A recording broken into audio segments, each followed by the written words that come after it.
The purpose of today's talk is to give you an overview of how we're going to manage cardiac arrest after cardiac surgery using what we commonly refer to as the CALS protocol.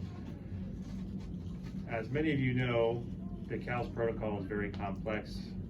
Doing a CALS scenario is very stressful, and so the idea is we're going to gain proficiency as a team, both nurses and providers, by ultimately engaging in didactics followed by some simulation looking at discrete parts of the CALS algorithm, and then finally engaging in high fidelity team-based CALS simulations where we will actively practice rhythm recognition followed by opening up the chest at the bedside with the providers. But just to give you a little history, this all starts in 2006 where the European Association for CT Surgery finally published the initial CALS guidelines. Most recently, 2017, the Society for Thoracic Surgeons updated those recommendations. That's what you have here and what we're going to follow until new recommendations are published again. Who is included in the CALS criteria? Anyone within 7 days of cardiothoracic surgery, and specifically patients that have received a median sternotomy. So that's that vertical incision in the chest. Important to realize that we may send someone out of the unit, and then they may come back to us as an RRT and eventually code. Within those 7 days, we're going to still treat them as a CALS patient. But there are patients that don't qualify for CALS, specifically VAD patients, which we don't take care of here, ventricular assist devices, or cardiothoracic surgery without a sternotomy. Those would be our minimally invasive thoracotomy approach patients, and we do a few of those a year. And it's important to recognize that they're a little bit different. We can do CPR with abandon in those patients. These are the latest and greatest algorithm workflow for how we manage these patients. You can see it's broken up into 3 parts. One is initial rhythm recognition, followed by shocking, and it's 3 stack shocks, which I'll get to in a second if the patient has a shockable rhythm. If the patient is asystolic or has severe bradycardia, we're going to try to pace them through it if we have our epicardial pacing wire still in place, or PDA, where we go straight down to BLS. The difference here, and the big difference, is that we spend up to a minute doing rhythm recognition, shocking, or troubleshooting the pacemaker before we start doing chest compressions, in order to help prevent any unnecessary injury to the heart or the bypass grafts that are still fresh.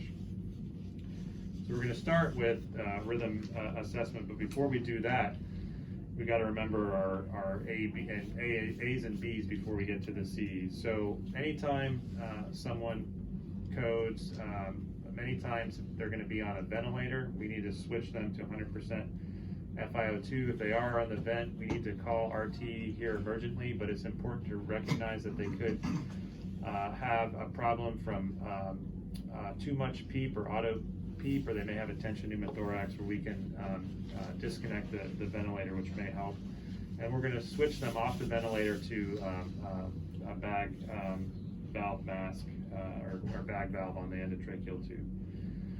Important to auscultate the chest. We want to make sure they don't have a pneumothorax. Remember that many of our patients have come out with a chest tube on the left side, sometimes on the right even, where the surgeon in the process of doing the chest surgery has invaded into the chest, and they're at risk if that chest tube becomes dislodged or stops functioning in some way. They're at risk for developing a pneumothorax and then ultimately a tension pneumothorax. If we do detect a pneumothorax, that's an emergency, and a provider needs to perform needle decompression. That's sort of beyond the scope of this talk. So defibrillation. talked that, you know, if a patient goes into VF or VT, they're going to need to be defibrillated. We do, for CALS patients, 3 stack shocks, so 3 consecutive shocks without any CPR. With our external pads, that's going to be 200 joules, 300 joules, and 360. And only after we failed with those 3 stack shocks, will we start basic life support awaiting resternotomy. Sometimes our patients become asystolic or become severely bradycardic and don't have a perfusion pressure. In those circumstances, we want to make sure that we address that with the pacemaker if the epicardial wires are still in place. We want to make sure that we're pacing them at 90 beats per minute with maximum atrial and ventricular output.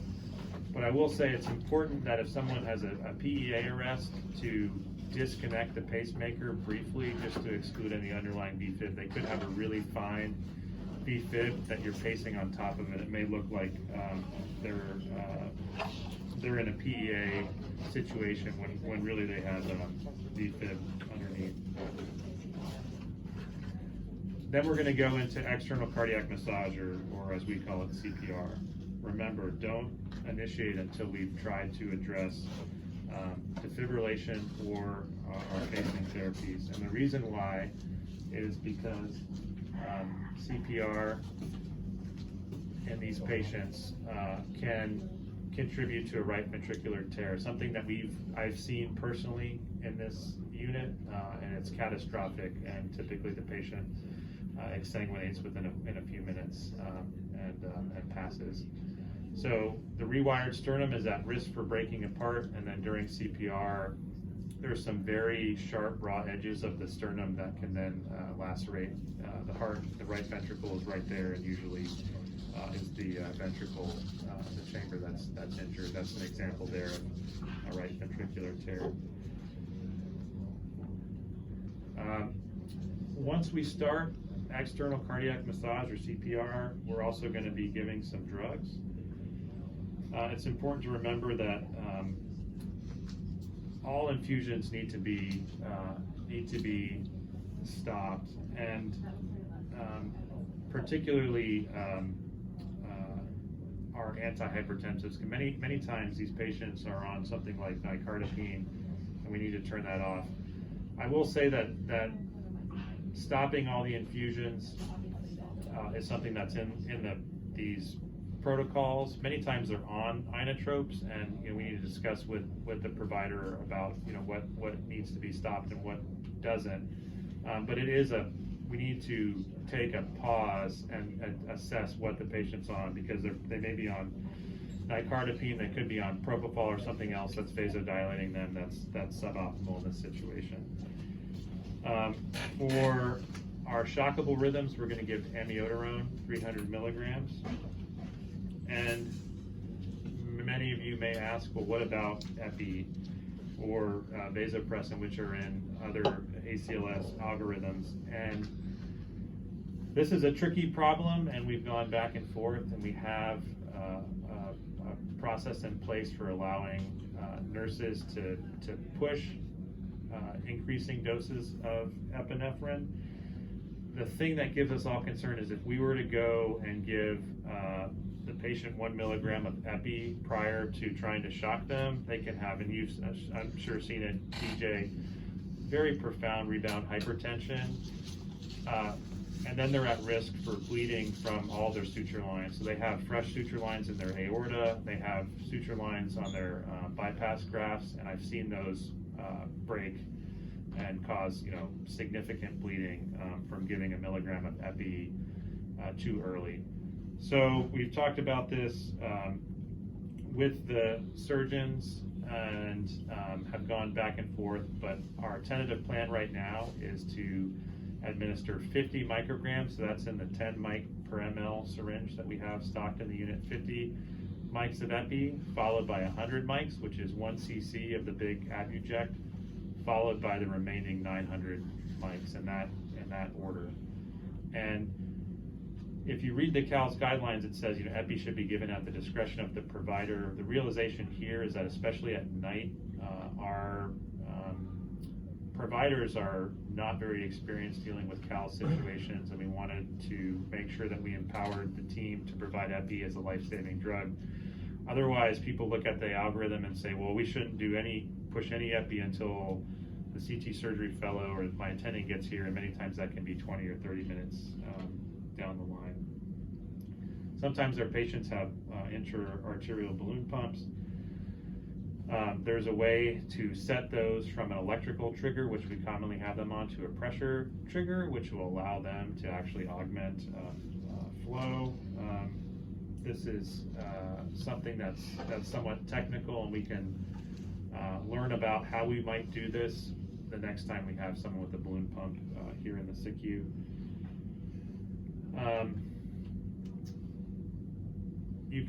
There is also the ability to have this just fire in an automatic way, but that's really beyond the scope of what we want everyone to learn here.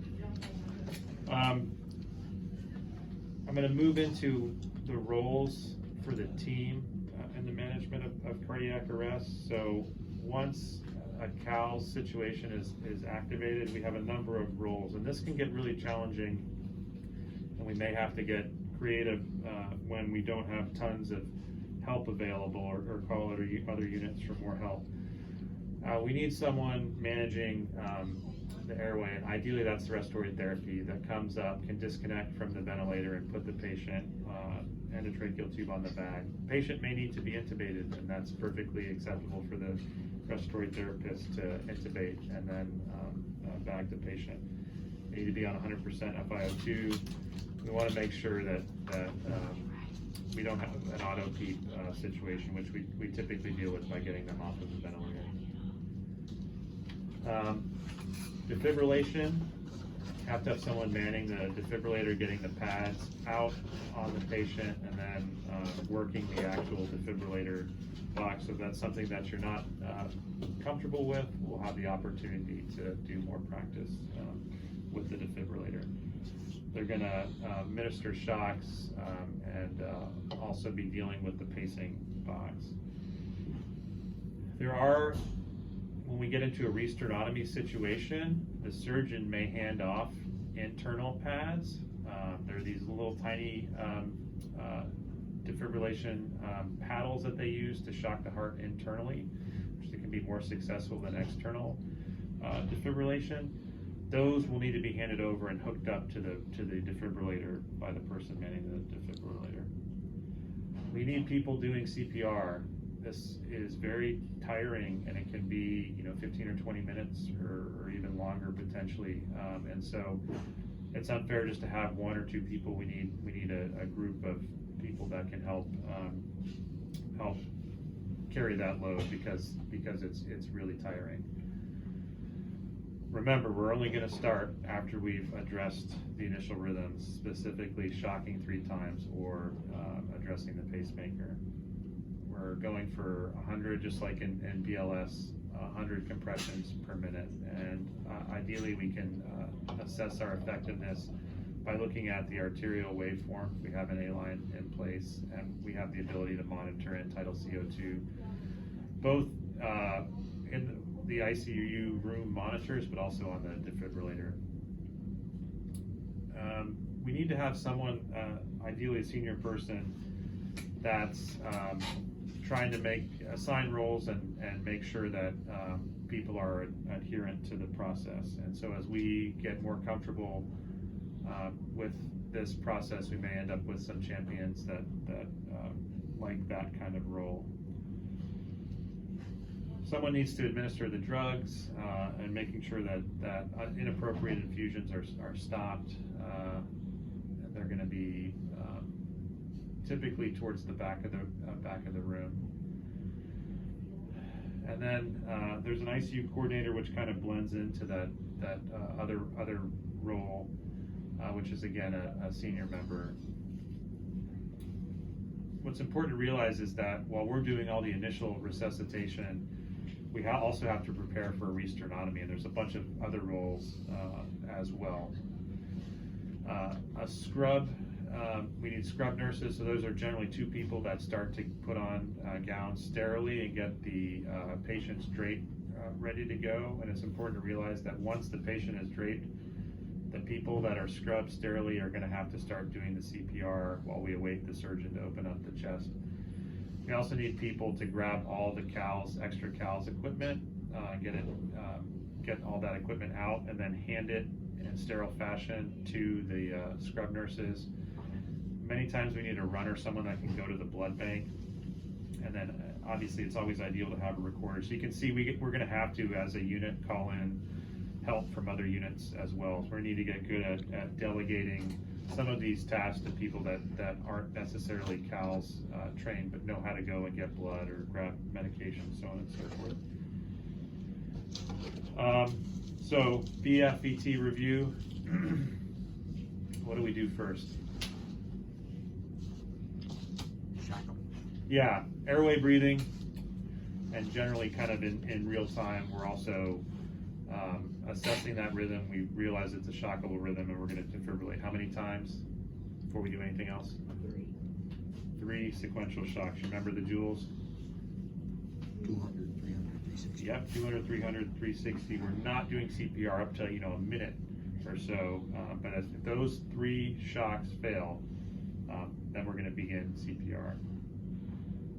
If it's a shockable rhythm like this, we're going to need some amiodarone, 300 milligrams. We need to get that in quickly. And then we're preparing for the emergency resternotomy, going through all those rules that I just mentioned. PEA arrest, sorry, I always make a note to get that little red thing out of there. So if they're asystolic or bradycardic, we need to pace. Got the pacemaker. That red button there that says emergency, it's there for a reason. If you press that, it's gonna put the patient into a 90 beat per minute mode with maximum output. And so if it's a problem where our thresholds have increased and maybe we just don't have enough output, we will address that by pressing this button. If not, then we know at least we've addressed the pacemaker issues. If it's a PEA arrest, it's important because the pacemaker may be firing. It's important to just turn the pacemaker off or disconnect it just very briefly to make sure there's not a very fine VFib underneath that we're missing, and then we would move into that shockable rhythm algorithm. And then we got to prepare for the emergency resternotomy, which is really stressful for everybody, and I can't stress this enough. It's not just stressful for the nursing staff, it's very stressful for the providers, for the surgeon that comes in. Everyone is going to be really anxious about this process because, no matter how many times you simulate this, we just don't encounter the situation all that often. And that's okay. It's okay to be uncomfortable. Hopefully, we're just going to be more polished when the time comes. So it's important to kind of know your roles and know that this is really important for especially our nighttime nursing team, that resternotomy is done by cardiothoracic surgery. Either they're attending, most of the time they're fellow, and possibly by the SICU attending or fellow or PAs. This is not something that we let an intern, no offense, DJ, do, because there's a good chance in the process of opening the chest you could actually make the problem worse. The first thing, once the patient's prepped and the surgeon is gowned up and ready to go, they're going to ask for is the small resternotomy tray. Has everything they need to open up the chest. There are some wire cutters there. They're going to use those scissors first to get the staples out of the way. Wire cutters to pop the sternotomy wires. That big ugly is just a really large needle holder that they're going to use to pull the wires out, and then they're going to get that small chest retractor in place and very carefully open up the chest. So what does that all look like? We're going to be doing, scrub people are going to be doing CPR until the surgeons are ready. We're getting that while, excuse me, let me take a step back. We're doing CPR Once we're ready to drape, and ideally, we're going to teach the nursing staff how to do this step so that we can be ready to go when the senior providers arrive. They're going to have to stop CPR for a second. The chest will be sterilized. We have got a big chlorhexidine pack in the CALS cart to do that with. Then we're going to put the sterile drape over the entire patient. And then CPR resumes with our scrubbed nurses while the team is getting all the instruments out. The instruments we just talked about that are most important are all in one tray, which is really convenient. We also are turning into a on-the-fly operating room. The surgeons need suction, so this is one of the roles for that team leader is getting suction, 2 Yankauers, and this is all sterile. 2 Yankauers and suction tubing on the field so the surgeon can hook up and then toss the lines out and get those hooked up to suction. And we need those suction canisters actually working because many times there's a lot of blood in the chest. Once the surgeon gets in, they're going to try to identify any bypass grafts there.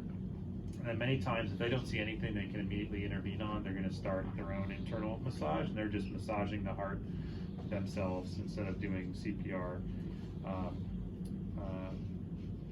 And they're looking around for any bleeding points. If it's still a shockable rhythm, they can take the internal paddles, which will need to be hooked up to our defibrillators, which reminds me, we need to make sure we have those adapters in place. And they're gonna defibrillate at much lower energy output because they're literally touching the heart with these paddles, 20 joules, 30 joules, 50 joules, and we can give another dose of amiodarone at this point as well. At this point, if we still haven't identified something like tamponade or gotten the patient back into a perfusing rhythm, this is when we talk about cannulating the patient for ECMO. The surgeons have all the supplies for that. It's not something we need to worry about. That involves perfusion coming in and some of our nursing staff as well. So equipment, we've got the resternotomy cart, the CALS cart. It's in the med room. You guys have all seen it. It has all the supplies that we need to reopen the chest at the bedside. It has drawers with these numbers 1, 2, and 3. We're going to open the drawers in that order because it will make sense here when I go through what's in each drawer. Surgeons need lots of light. There is a headlamp in the supply room right next to the CALS cart with a light source. Internal paddles, if the surgeon asks for them, those are down in the drawer in the bottom. So what's in each drawer? And I'm not going, this is the order of the drawers, not the 1, 2, 3 here. So in the very top drawer, there's blood tubing and suture removal kits and some other Surgicel and an extra wire cutter and Big Ugly in case every once in a while a bad piece of equipment comes through and the surgeon may say this wire cutter stinks. And they'll use those exact words. I need a different one. We do have a backup one. It's in the first drawer. Drawer 2 has lots of gauze and various sponges and pledgets and things they might ask for. Drawer 3, so this is the number 1. If we go here, this drawer 3 is number 1. This is what we're going to open first. This has all the sterile equipment, not just for the surgeons, but also for the nursing staff. Hats, masks, sterile gloves, sterile gowns. Drawer 4 has towels, ChloraPrep, and it's that big stick of ChloraPrep you can see in the top left there, and the big sterile drape. That drape is kind of tricky to use. We're going to have to practice how to put that on because it's more complicated than it might first seem. Drawer 5, we're going to open third. That has the resternotomy tray with a staple remover and a knife there at the top taped to it. There's also some lap sponges. Sometimes our patients are plated instead of wired, and so there's a sternal plate cutter tool in that cabinet as well. And it's got the suction tubing, which is going to be needs to be sterile, so that is handed off to the surgeon when they ask for their suction, the Yankauers and the tubing, and then they're just going to throw it back. We'll have to take that and hook it up to our wall suction. Drawer 6 has a large resternotomy tray, which also has those paddles inside of it. And of note with all of this, I know it's overwhelming. We have like a mock CALS cart that we're going to have out. You guys will be able to look through this, and ideally we have it stocked very similar to the way the real one is, so you guys will get a better sense of what's located where.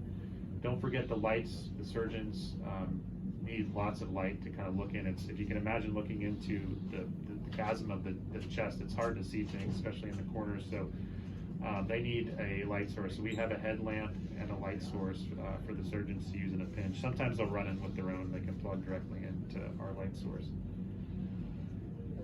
So back to that 30,000-foot view. This is what it's all going to look like. We're going to immediately assess the rhythm and call for help. If the patient needs to be shocked, we're going to do that before we start CPR. We're going to address the pacemaker, or if it's a true PEA arrest, we've unhooked the pacing and there's no fine defib underneath. We're going to start external chest compression. We've talked about the drug therapies there, and then we're going to prepare for emergency resternotomy. And that's obviously the most complex part. The way that we're going to do this is we're going to first do some rhythm assessment and initial management practice. So the next step here, stay tuned, is to kind of get comfortable with this didactic, and then we're going to start doing some scenarios where all we do is rhythm assessment and stock shocks or pacemaker interventions. Then we're going to get into preparing for the individual parts of resternotomy, and finally we're going to put it all together and do some full high fidelity simulations. And our CT surgery colleagues have actually stated interest in participating as well. They definitely have a lot to teach us when it gets to the finer things of turning an ICU into an operating room. So I hope that all made sense. Finally, how do we identify these patients? They should have a red CALS sign posted next to their name. And it's important to remember that we need to make sure that we keep this in mind. Part of our handoffs to each other is that this is a CALS patient. And then this is something that we kind of determined last time we prior to COVID, when we were looking at ramping up our CALS simulation process, is that sometimes it's helpful just to identify who's going to do what at the start of each shift. That way we sort of have a prior understanding of exactly what our role is. We don't less need to delegate in this really stressful moment. People can move right to their appropriate roles and get underway. That's all I have. Any questions?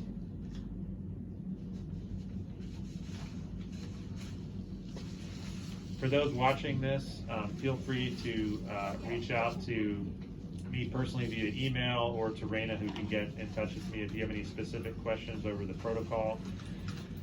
This is a complex process, and as we simulate it, we're going to find things that we need to change, make improvements. So this is fluid, and we're going to rely a lot on everybody to really get this polished as best as it can be. Thanks.